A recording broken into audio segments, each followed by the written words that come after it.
Serial number 28, 28 number, level 2 script यानी drama का छोटा सा अंदाज आपके सामने पेश होने वाला है. And we have Riddhi Sheth with us. સ્ત્રીને શક્તિ માનવામાં આવે છે અને નવવધુને લક્ષ્મી માનવામાં આવે છે. સ્ત્રી એટલે એક એવી વ્યક્તિ કે જે ભગવાનને પણ પોતાના કુખેથી જન્મ આપી શકે. પરંતુ આજના યુગમાં એ જ સ્ત્રીનું ગર્ભ પરીક્ષણ કરાવીને સ્ત્રીભ્રૂણ હત્યા કરતા લોકો ખચકાતા નથી.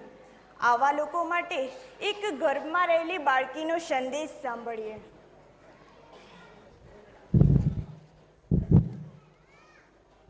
માં, એ માં, અહીંયા જો માં, હું તારી વાલી દીકરી બોલું છું.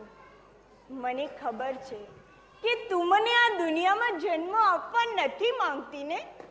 હું જાણું છું કે તું પણ આ સમાજ અને એના કુરિવાજોમાં બંધાયેલી છે. પણ માં, જરા વિચાર કર. તને નથી લાગતું શું મને અહીં જન્મ લેવાનો કોઈ અધિકાર નથી? તું માં છો, તું પણ છોકરી હતી. મને પણ એવી તીવ્ર ઈચ્છા છે કે હું પણ આ દુનિયામાં જન્મ લઉં. મારી આંખો વડે હું પણ આ દુનિયાના રંગ જોઉં. મારા નાના નાના નાજુક હાથો વડે હું પણ આ દુનિયાને સ્પર્શ કરું. માં, મને પણ તારા ખોળામાં રમવું છે.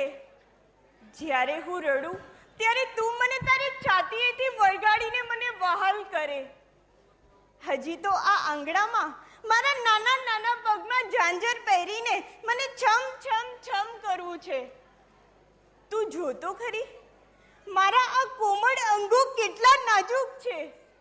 તને નથી લાગતું કે આ ક્રૂરી ડોક્ટરો મને વિંધી નાખશે, મારા ટુકડા કરી નાખશે? શું તું આ બધું જોઈ શકીશ?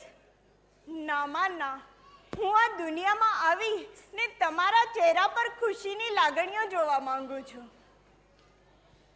મને ખબર છે તને એ જ વાતની બીક લાગે છે ને કે હું દીકરી છું એટલે કે શાપનો ભારો. ના માં ના, હું શાપનો ભારો નહીં પણ તમારો સહારો બનીશ. હું ભણવા જઈશ અને ભણી ગણી ને મોટી મેડમ બનીશ. સ્કૂલે જવા માટે ભલે તું મને સારા કપડાં ના લઈ આપજે, હું ભાઈલાના જૂના ફાટેલા કપડાથી ચલાવી લઈશ. રમવા માટે ભલે તું મને રમકડા ના લઈ આપજે, હું મારી સખીઓ સાથે રમી લઈશ. તને મારા લગ્નના ખર્ચની ચિંતા થાય છે ને? મારા લગ્નના ખર્ચની ચિંતા પણ તું બિલકુલ ના કરજે. મારા લગ્નના ખર્ચ માટે પણ હું પોતે જ રૂપિયા ભેગા કરી લઈશ. તો તું મને જન્મ આપીશ ને માં? મને ખબર છે કે આ દુનિયાના નિષ્ઠુર લોકોએ તારું મોઢું બંધ કરી નાખ્યું છે. તારા હાથો કુરિવાજોથી બંધાયેલા છે. પણ માં, તું મારું એક કામ કરીશ? તું મારા વતીથી સમાજના આ લોકોને મારા આ 3 પ્રશ્ન પૂછીશ. શું દીકરી વહાલનો દરિયો ન બની શકે?